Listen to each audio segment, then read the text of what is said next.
gorputzaz eta gorputzarentzat idazten du Lucia Baskaranek. Inork sekula aurrean jarri ez digun ispilu bortitz bat da.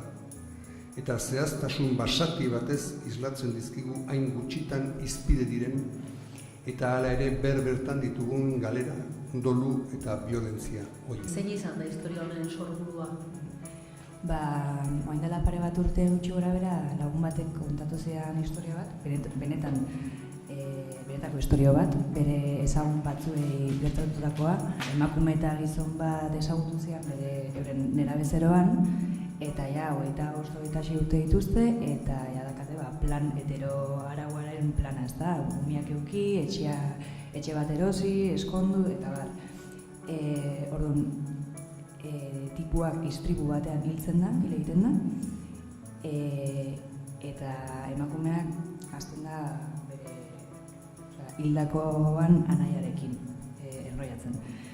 Eta obsesionatzen da, ideiakin, bera pentsatzen du aurdun gelditzen baldin bada, anaiaren aurdun gelditzen baldin bada, ondorioa izango da hildakoa bizitza ekarriko du horren bidez, ezta? Da nahi, hau benetazko historia bada, eta pentsatu nuen ze prozesu mentala, ez da, eukidu emakume horrek ondorio horretara heltzeko. Erabili dut historiak neok interesatzen zaizkidan gaiei buruz idazteko, eta hau da emakumeen arteko adiskidetasuna, genero rolak eta nola horrek eragiten digu emakumeei, gure gorputzak, nola bizitzen dugu gure gorputz okerrak nola bizitzen ditugun, zelako violentziak dakarren horrek, eta familia tradizionala edo violentzia gune bezala. Ideia pixka bat da nola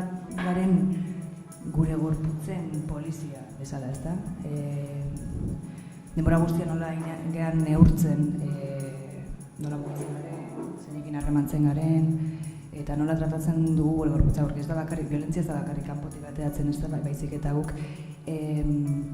barneratu ditugun pentsamendu horiek, ez da. Emakumeen arteko laguntasuna da liburu honetako hain nagusietako bat. Sisteman emakumeen arteko lehiakortasuna eta leialtasunik ez auspotzen da, eta familia jotzen du da harremanen jerarkiko gailurtza.